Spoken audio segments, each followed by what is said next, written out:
آپ نے نام سنا ہوگا محمود غزنوی اور ایاز کا، ان کا باہم محبت کا رشتہ بہت گہرا تھا۔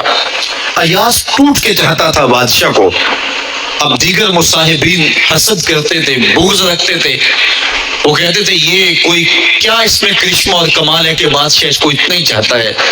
تو بادشاہ جب ان وزراء کا، مشیروں کا حسد حد سے بڑا ہوا دیکھا تو ایک دن سب کو اپنے دربار میں حاضر کیا۔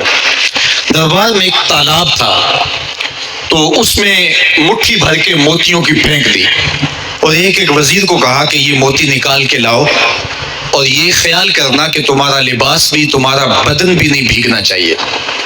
تو سب نے کہا کہ یہ عجیب بات ہے کہ حوض کی تہ سے موتی نکال کے لائیں اور لباس بھی نہ بھیگے اور بدن بھی نہ بھیگے، یہ تو لازمی ہوگا۔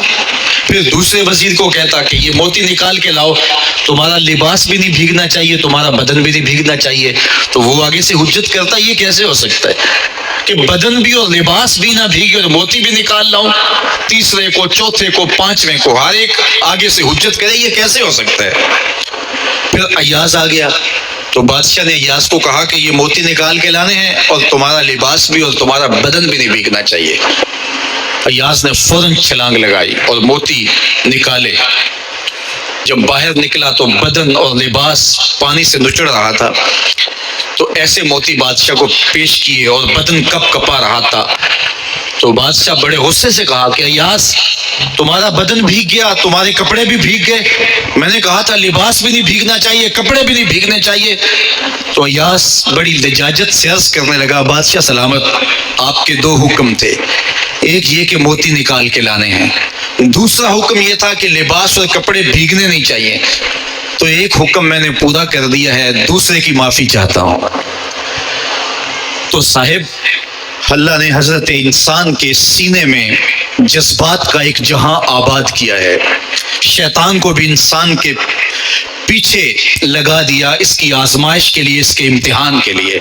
نفس بھی اس کے اندر موجود ہے، اور دوسری جانب اس کو گناہوں سے منع بھی کیا اور نیکی کی تلقین بھی کی۔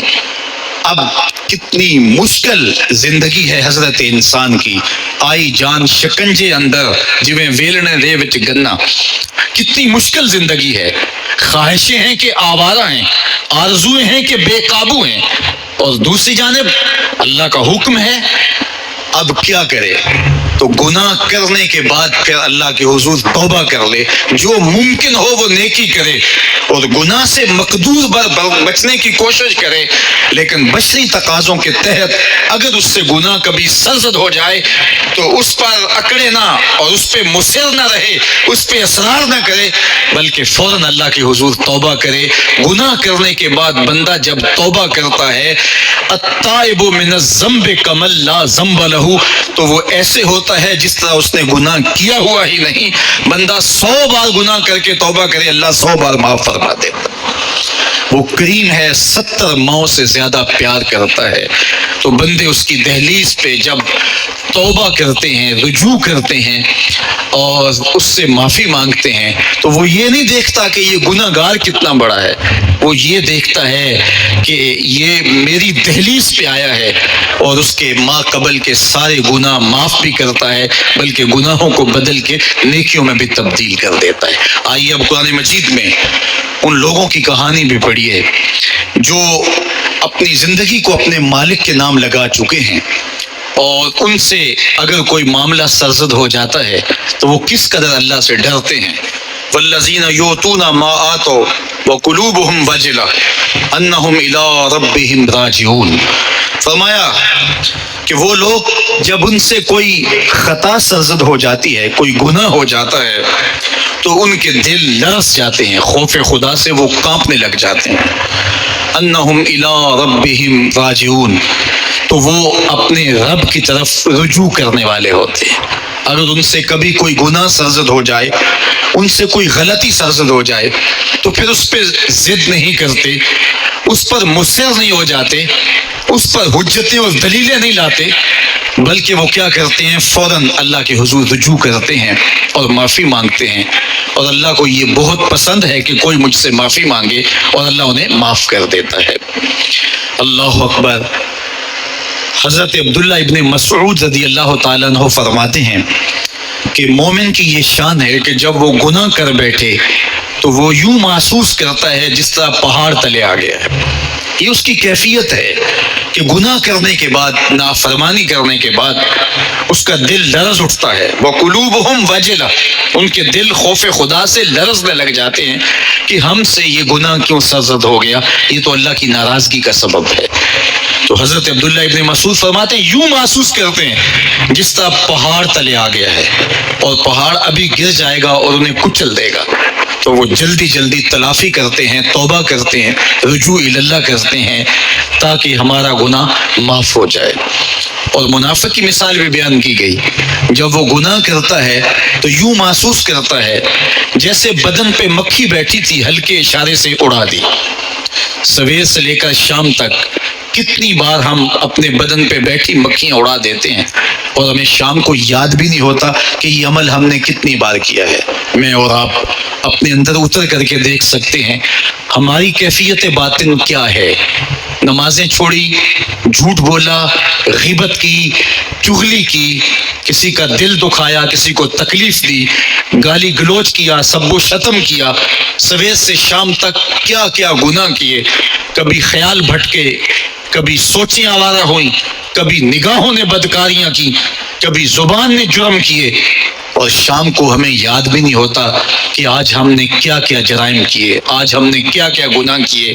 اگر ہماری یہ کیفیت ہے تو یہ عملی نفاق ہے کہ بدن پہ مکھی بیٹھی اور اڑا دی.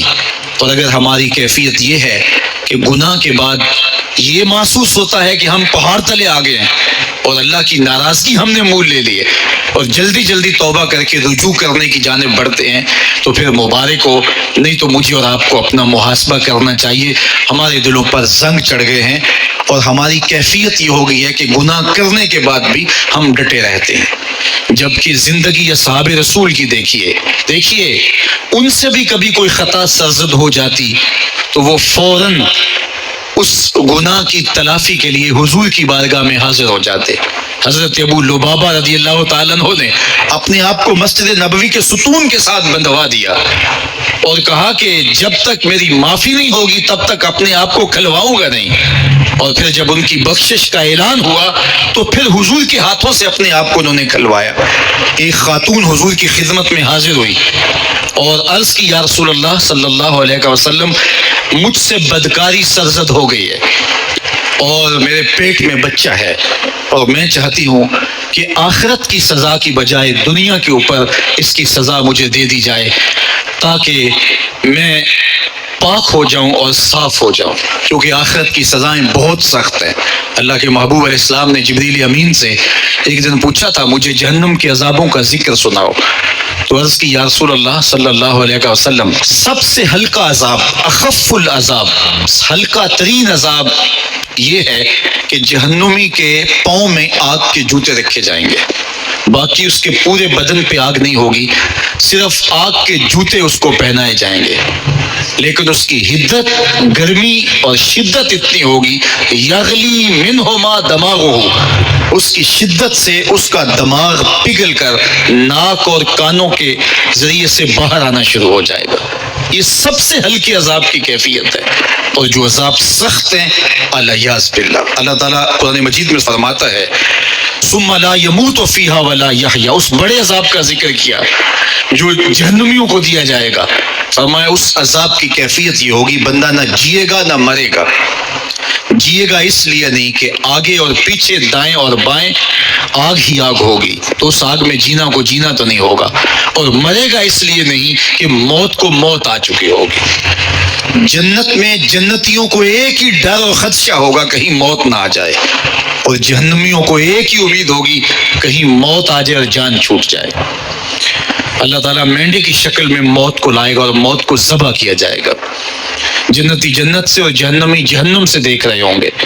جب موت کو ذبح کر دیا جائے گا اب موت نہیں ہے تو جنتی اتنے خوش ہو جائیں گے کہ اگر موت کو موت نہ آئی ہوتی تو یہ خوشی سے مر جاتے، اور جہنمی اتنے مایوس، دکھی اور پریشان ہوں گے کہ اگر موت کو موت نہ آئی ہوتی تو یہ صدمے سے مر جاتے. تو تو وہ کتنا سخت عذاب ہوگا۔ الیاذ باللہ کے ہلکے ترین عذاب کی کیفیت یہ ہے کہ پاؤں میں آگ کا جوتا اور دماغ پگھل کے ناک اور کانوں کے راستے سے باہر آ جائے۔ تو اس نے عرض کی یا رسول اللہ صلی اللہ علیہ وسلم میرے اوپر حد جاری کر دیجئے، اور اس نے کہا کہ میرے پیٹ میں جو ہے وہ بچہ ہے۔ اللہ کے محبوب علیہ السلام نے فرمایا جاؤ جب بچہ پیدا ہو تو پھر آنا۔ وہ چلی گئی، تو جب بچہ پیدا ہوا تو گود میں اٹھائے پھر حضور کی خدمت میں حاضر ہوئی اور عرض کی یا رسول اللہ یہ ہے بچہ جو میں نے گناہ کیا تھا، بدکاری کی تھی، آج یہ اس کی نشانی ہے۔ تو اللہ کے محبوب علیہ السلام نے فرمایا کہ اسے لے جاؤ اور اسے دودھ پلاؤ، اور جب یہ کچھ کھانے پینے لگ جائے گا تو پھر آنا۔ تو تھوڑی دیر کے بعد، کچھ دنوں کے بعد وہ دوبارہ حاضر ہوئی اور اس نے اس بچے کے ہاتھ میں روٹی کا ٹکڑا دیا ہوا تھا اور عرض کی یا رسول اللہ دیکھ لیجئے اب یہ روٹی کھانے لگ گیا ہے۔ اللہ اکبر۔ تو اللہ کے محبوب نے فرمایا انہیں لے جاؤ اور جا کے انہیں سنگسار کر دو۔ اس کی یہ حد بنتی تھی، اس کو سنگسار کیا اور اس نے خود یہ سزا اپنے لیے قبول کی۔ ماعز ابن مالک اسلمی عرض کی یا رسول اللہ طہرنی، مجھے پاک کر دیجیے۔ میرے حضور نے فرمایا جاؤ اللہ سے معافی مانگو۔ وہ گئے اور معافی مانگی، بے چینی اتنی تھی، پھر آ گئے اور عرض کی طہرنی یا رسول اللہ، حضور مجھے پاک کر دیجیے۔ فرمایا جاؤ اللہ سے معافی مانگو۔ وہ گئے، معافی مانگی، پھر پلٹ آئے، تیسری مرتبہ، چوتھی مرتبہ۔ آقا کریم نے فرمایا فیما اطہرک، تمہیں کہا اللہ سے معافی مانگو، کریم ہے معاف کر دے گا، تم پھر پلٹ آتے ہو، تمہیں کس جرم سے پاک کروں؟ قال من الزنا، عرض کی مجھ سے بدکاری ہو گئی ہے اور میں چاہتا ہوں کہ دنیا پر فارغ ہو جاؤں۔ حضور نے فرمایا کہ اس کا توازن عقلی تو ٹھیک ہے۔ عرض کی حضور صحیح الحواس ہے۔ کہا کہ یہ نشے میں تو نہیں کہہ رہا، کسی نے اٹھ کے منہ سونگا، کہا حضور ایسی بات بھی نہیں ہے۔ فرمایا تم سوچ لو کیا کہہ رہے ہو؟ کہا حضور جو میں کہہ رہا ہوں وہ سچ کہہ رہا ہوں، مجھ سے گناہ سرزد ہو گیا اور میں چاہتا ہوں کہ دنیا پر ہی فارغ ہو جاؤں۔ اللہ کے محبوب علیہ السلام نے فرمایا کہ انہیں سنگسار کر دو۔ ماعز ابن مالک اسلمی کو سنگسار کر دیا گیا۔ جب ان کا جنازہ اٹھا تو حضور بھی جنازے کے جلوس میں تھے۔ کسی کی زبان سے نکلا لو ماعز نے گناہ کیا تھا، بس یہ بات سننے کی دیر تھی، اللہ کے محبوب کے چہرے پہ جلال آ گیا۔ تو میں خبردار اگر کسی نے میرے ماعز پہ بات کی، میرے ماعز نے ایسی سچی توبہ کی ہے اگر روئے زمین کے تمام مسلمانوں میں بانٹ دی جائے لکفاہم، سب کی مغفرت ہو جائے۔ کہ انہوں نے اپنے آپ کو خود پیش کیا ہے۔ اب ماعز ابن مالک کا جنازہ اللہ کے رسول نے خود پڑھایا، بلکہ مسلم کتاب الحدود میں ہے کہ ان کے جنازے کے دوسرے دن یا تیسرے دن حضور ان کے ہاں تشریف لے گئے، اور جب آقا گئے وہم جلوسن، تو لوگ وہاں بیٹھے ہوئے تھے، تو میرے آقا نے فرمایا استغفروا لماعز، ماعز کے لیے بخشش اور مغفرت کی دعا کرو۔ تو یہ بات ذہن نشین کیجئے کہ یہ وہ لوگ تھے کہ جن سے کبھی کوئی گناہ سرزد ہو جاتا تو وہ جلد توبہ کرتے، اور اس کی بڑی سے بڑی حد اور سزا بھی ہوتی تو وہ بھی کاٹنے کے لیے تیار ہو جاتے۔ میں اور آپ دیکھیں کہ ہماری زندگی میں اگر گناہ ہیں اور ہمیں سچی توبہ کی توفیق بھی نصیب نہیں ہے تو پھر ہم سوچ لیں کہ ہم کہاں کھڑے ہیں۔ دیکھیے اللہ دلوں کے بھید جانتا ہے۔ سچی توبہ یہ ہے کہ جو کیے پر ندامت ہو اور آئندہ نہ کرنے کا عزم مصمم ہو، پکا ارادہ ہو کہ یہ گناہ زندگی میں دوبارہ نہیں کروں گا۔ الگ بات ہے کہ پھر دوبارہ اس سے سرزد ہو جائے، لیکن جب وہ توبہ کر رہا ہو تو اس وقت اس کا پختہ عزم ہو اور اس کے دل کے کسی گوشے میں نہ ہو کہ چلو میں توبہ کر لیتا ہوں اور پھر ہو گیا تو پھر کر لوں گا۔ پکا عزم ہو کہ دوبارہ یہ گناہ نہیں کروں گا۔ اور اگر زبان سے توبہ توبہ کر رہا ہو اور دل میں ہو کہ ٹھیک ہے یہ تو صبح بھی مجھ سے عمل بد سرزد ہونا ہے، تو اللہ تعالیٰ سے یہ مذاق کرنے والی بات ہے، اور اللہ تعالیٰ سے جو مذاق کرتا ہے ہے وہ کہاں کھڑا ہے وہ خود سوچ لے۔ وہ کیا کسی نے کہا تھا کہ توبہ کی پھر توبہ کر کے توڑ دی، میری اس توبہ پہ توبہ کر اٹھی۔ تو ایسی توبہ نہیں ہے کہ جو رسماً کسی مجلس میں چلے گئے، کسی اجتماع میں چلے گئے تو سب لوگوں نے توبہ کی تو وہ بھی توبہ کرتا رہا، لیکن اس کا عزم مصمم پختہ ارادہ نہیں تھا گناہوں کو چھوڑنے کا، تو یہ توبہ نہیں، یہ مذاق ہے۔ اس لیے اللہ کے حضور سچی توبہ یہ ہے کہ ما قبل کے گناہوں سے ندامت پیدا ہو جائے اور سچے دل سے ارادہ کیا جائے، پختہ عزم کیا جائے کہ دوبارہ میں یہ گناہ نہیں کروں گا۔ یہ الگ بات ہے کچھ عرصے بعد اس سے پھر سرزد ہو جائے، پھر وہ گناہ ہو جائے تو پھر وہ پکی توبہ کرے، تو 100 بار بھی گناہ کرے گا، 100 بار بھی توبہ کرے گا، اللہ 100 بار قبول کرے گا۔ لیکن عند توبہ اس کا عزم مصمم ہونا چاہیے، اس کا عزم پختہ ہونا چاہیے۔ محض لفظوں سے توبہ پکارنا اور دل توبہ نہ کر رہا ہو اور دل عزم مصمم نہ رکھتا ہو تو یہ توبہ نہیں ہے۔ اس لیے سچی توبہ اللہ کے حضور اپنے گناہوں کی پیش کرنی، یہ اہل ایمان کا طریقہ ہے۔